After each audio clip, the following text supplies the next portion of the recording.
नमस्कार दोस्तों, मेरे यूट्यूब चैनल एम के नॉलेज में आप सभी का स्वागत है। दोस्तों 69,000 शिक्षक भर्ती में कटऑफ को लेकर के और कोर्ट अपडेट का पूरा संपूर्ण निचोड़ लेकर के आया हूं। तो दोस्तों आप पूरी बात रिजवान अंसारी जी से सुनेंगे।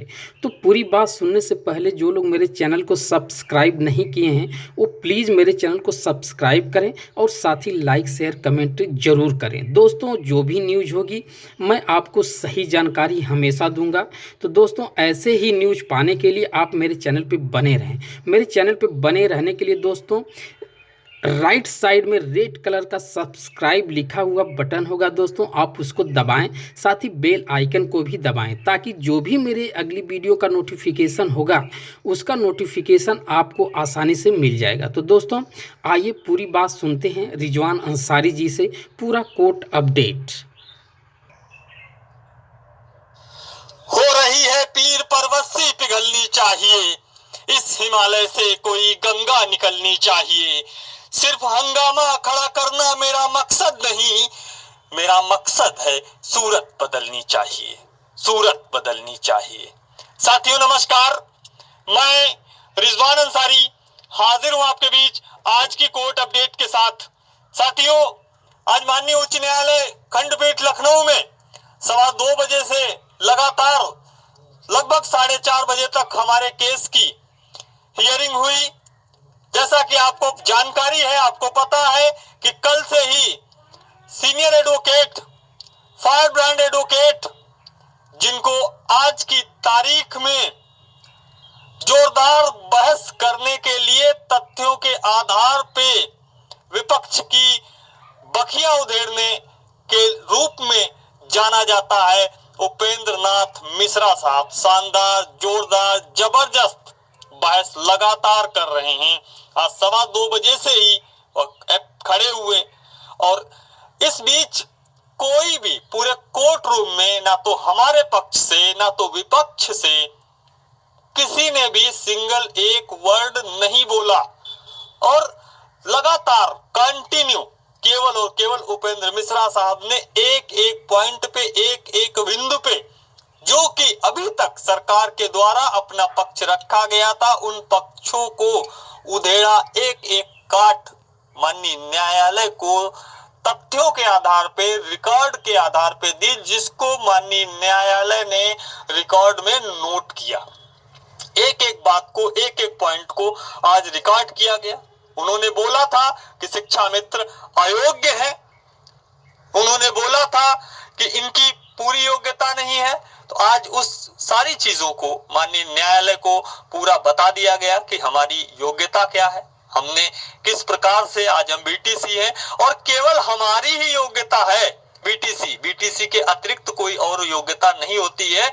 आनंद कुमार यादव एक ऑर्डर है जिसका उन्होंने जिक्र किया था, आनंद कुमार यादव के ऑर्डर में भी लिखा हुआ है कि बीटीसी है शिक्षा में, तो डीबीटीसी इन्होंने करके रखा है, टीटी नहीं था उस समय और इस वजह से आरटी एक्ट आने की वजह से इनको बाहर किया गया, 2 लगातार मौके दिए गए, उन चीजों को आगे बढ़ाया गया। आज हमने वो चीजें जो उस समय आनंद कुमार यादव और माननीय सुप्रीम कोर्ट का ऑर्डर जो कह रहा था, जो योग्यता मांग रहा था, वो योग्यताएं भी हमारी पूरी है और उसी आदेश के क्रम पे ये भर्ती हो रही है।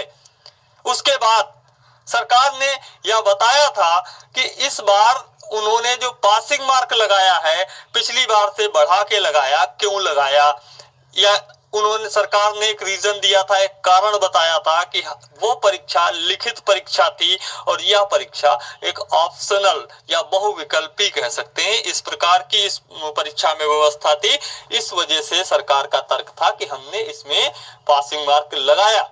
उपेंद्र मिश्रा साहब ने बहुत ही जबरदस्त तरीके से, बहुत ही शानदार तरीके से इस बात को पूरी तरीके से इनके इस आर्गुमेंट का खंडन कर दिया, पूरे के पूरे इस आर्गुमेंट को जीरो पे लाके खड़ा कर दिया। उपेंद्र मिश्रा साहब ने सीधे सीधे कोर्ट को बताया कि साहब पिछली परीक्षा में और इस परीक्षा में जितना सिलेबस था सेम सिलेबस है, दोनों में सिलेबस बराबर है, एक समान है।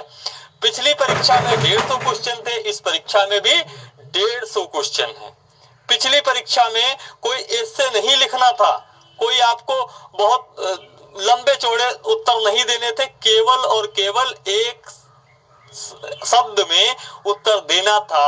जैसे भगवान श्री राम की पत्नी का नाम क्या था, तो एक शब्द में लिखना था सीता जी।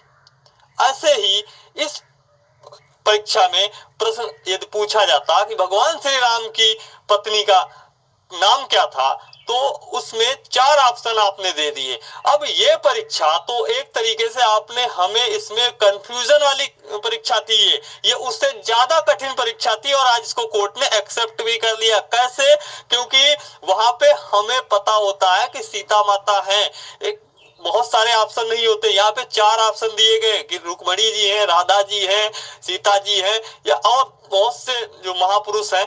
कौन है, तो एक बार दिमाग इधर उधर भागता है तो टाइम भी लेके जाता है एक बार सेलेक्ट करने में। और आपने उससे भी बड़ा कारनामा कर दिया साहब। पिछली परीक्षा 3 घंटे की थी और ये परीक्षा 2.5 घंटे की, आपने आधा घंटा टाइम भी कम कर दिया। और इस तरीके से हमें उससे प्रॉब्लम ही नहीं है। जिस सवाल का जवाब आज तक गवर्नमेंट नहीं दे पाई, आप कितना भी लगाओ, हमें कोई फर्क नहीं पड़ता। आज हमने खुली कोर्ट में कहा कि आप कितना भी पासिंग मार्क लगा लो, हमें कोई फर्क नहीं पड़ता, लेकिन आप पासिंग मार्क लगाओगे परीक्षा शुरू होने से पहले।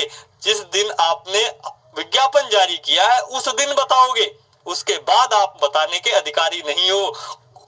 माननीय न्यायालय में सरकार ने अपना पक्ष रखते हुए कहा था कि 6 तारीख को जब परीक्षा हुई तो 6 तारीख को इन्होंने आंसर की अपनी बना ली। 6 तारीख को उन्होंने काउंटर एफिडेविट में ये बात लिखी हुई है। मैं बताना चाहता हूँ, बहुत से विधिक ज्ञानी हैं पूरे प्रदेश के अंदर, उनको भी सरकार ने अपने काउंटर एफिडेविट में लिखा कि इनको उन्होंने एक आंसर की बना ली, जबकि इनका जो गाइडलाइन है, गाइडलाइन ये बोल रही है कि 6 तारीख को परीक्षा होगी और 7 तारीख को कापियां परीक्षा नियामक प्राधिकारी कार्यालय को पहुंचेगी। फिर 6 तारीख को रात को ही आपके पास में कैसे कापियां पहुंच गई, आपने कैसे उसकी आंसर की जारी कर दी, और आंसर की भी कैसे ABCD 4 ऑप्शन होते हैं उसमें कैसा, और 4 तरीके की कॉपियां होती हैं, 4 सीरीज की कॉपियां होती हैं। तो 4 प्रकार की आंसर की आपने रात भर में ही बना ली, और आपने रात भर में ये कैसे पता कर लिया कि इतने लोग हो गए। तो टोटल झूठ बोला इन्होंने, गुमराह किया टोटल, कि किसी भी प्रकार से आप एक दिन में, ये संभव ही नहीं है, ये हो ही नहीं सकता एक दिन में, क्योंकि आपके पास उस समय कापियां ही नहीं पहुंची थी। फिर कापी आपने चेक कैसे कर ली? ऑन रिकॉर्ड कोई चीज आपके पास है नहीं।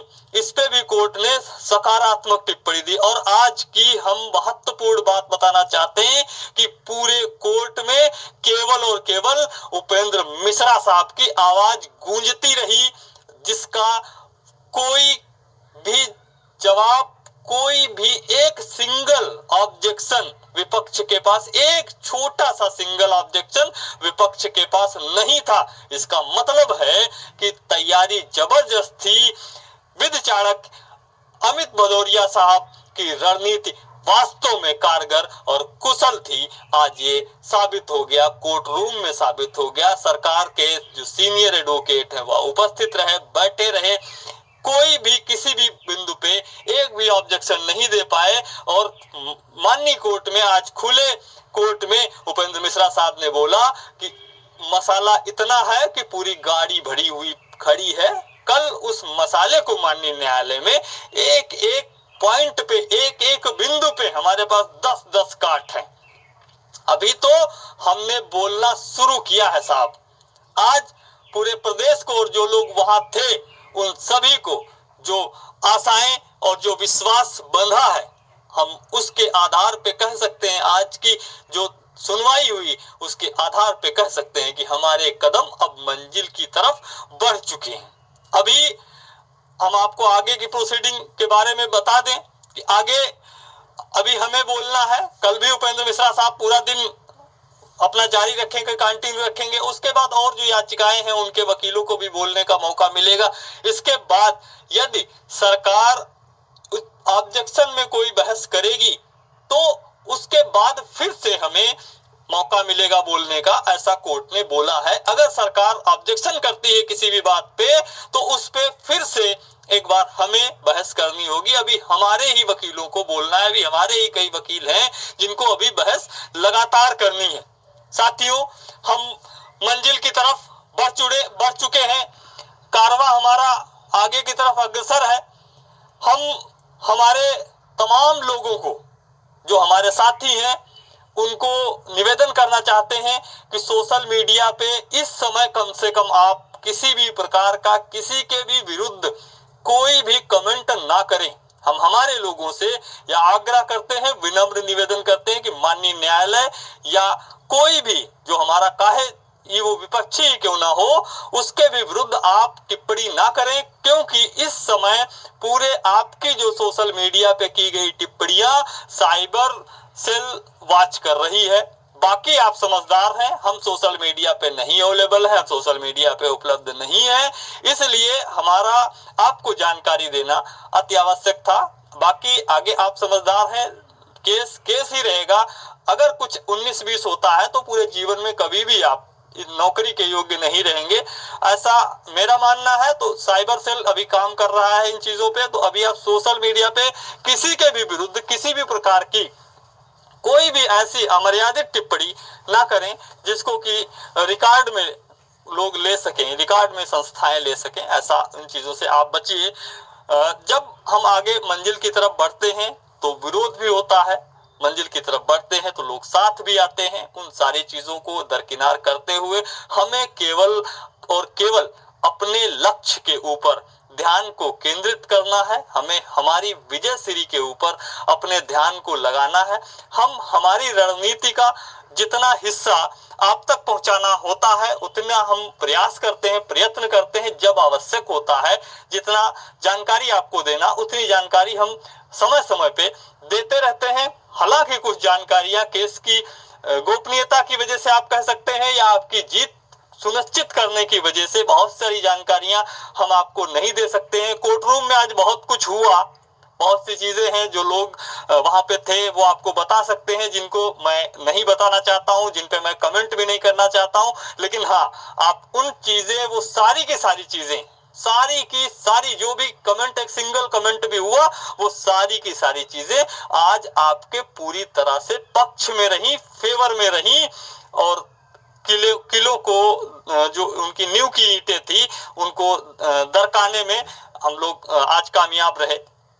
आज की तारीख में हम और हमारी टीम के द्वारा जो एक पूरा खाका खींचा गया था, अमित सर की रात की मेहनत की बदौलत जो चीजें हमने इकट्ठा की थी, सुप्रीम कोर्ट के माध्यम से भी जो चीजें हमें आई थी, हमारी टीम के एडवोकेट्स ने जो हमें उपलब्ध कराई थी, उन सारी रणनीतियों, सारी तैयारियों की बदौलत आज हमारे पास उतना मसाला है कि हम अगर चाहें, और उपेंद्र मिश्रा साहब अगर चाहें तो अगले 4 दिन तक वो बिना पानी पिए माननीय न्यायालय में, कोर्ट में पॉइंट टू पॉइंट बहस कर सकते हैं। और अच्छी बात यह है कि हर एक पॉइंट पे कोर्ट आपको सहमति दे रहा है, क्योंकि आपके पास में तर्क के साथ साथ आपके पास में कागज है, आपके साथ में ऑर्डर है, आपके साथ में जीओ है, आपके साथ में विज्ञापन है। उन पे हम बात करके ये सारी चीजें साबित कर पा रहे हैं माननीय न्यायालय में। साथियों, हम समय जब भी माकूल होगा आपके बीच उपस्थित होने का प्रयत्न करेंगे। हम अभी की तारीख में आपको इतना आश्वस्त करते हैं कि हमारे जितने भी साथी हैं, हमारे जो भी लोग जिन्होंने इस संघर्ष में साथ रह के इस संघर्ष का हिस्सा बने, उन सभी का भविष्य आज सुरक्षित है। आज मैं फिर से दोहराना चाहता हूं कि अगर 7 तारीख को जो अवैध पत्र जारी हुआ था, और अगर हमने और हमारी टीम ने, पूरा प्रदेश जानता है, अगर इसके विरुद्ध मिशन नहीं छेड़ा होता और आप सभी का आशीर्वाद, प्यार और प्रेम स्नेह न प्राप्त हुआ होता, तो आज काउंसलिंग होके, रिजल्ट जारी होके, आंसर की और सारी चीजें आने के बाद लेटर बढ़ चुका होता, लोग अपॉइंट कर चुके होते और हम बाहर बैठ के अपनी किस्मत पे तमाशा देख रहे होते। लेकिन मेरा मानना है, मैंने सीखा है उस महिला पर्वतारोही अरुणिमा सिन्हा से, जिनका एक कमेंट, आदमी पैरों से विकलांग नहीं होता है, आदमी दिमाग से विकलांग होता है। आदमी पैरों से कम मजबूत नहीं होता है, आदमी दिमाग से मजबूत होता है। यदि हमने ठान लिया है, यदि हमने सोच लिया है, तो हिमालय भी छोटा है, हिमालय की सबसे ऊंची चोटी भी छोटी है। और यदि हमारे अंदर शंकाएं हैं, यदि हमारे अंदर आत्मविश्वास की कमी है, तो हमारे घर के बाहर जो एक नाली निकल रही होती है, उसको लांग पाना भी कठिन है, दुर्लभ है। सोच अपनी अपनी है, तरीके अपने अपने हैं। हमारा केवल इतना मानना है कि पहले प्लान करो, पहले उसके बाद टारगेट करो, और फिर अपने प्लान और टारगेट के लिए आप अपने सारे प्रयत्न करो। और हमने सारी चीजें सिस्टमैटिक की हुई है। हम अधिक बोलने में विश्वास नहीं रखते हैं। जरूरी होता है आपको ये सूचनाएं देना, इस वजह से ऑडियो देना भी जरूरी है। हम जब अत्यधिक आवश्यक होगा तभी अब आपको ऑडियो मिलेगा, अन्यथा आपके केस की जीत के लिए अब बहुत अधिक सूचनाएं देना भी इस समय आवश्यक नहीं है।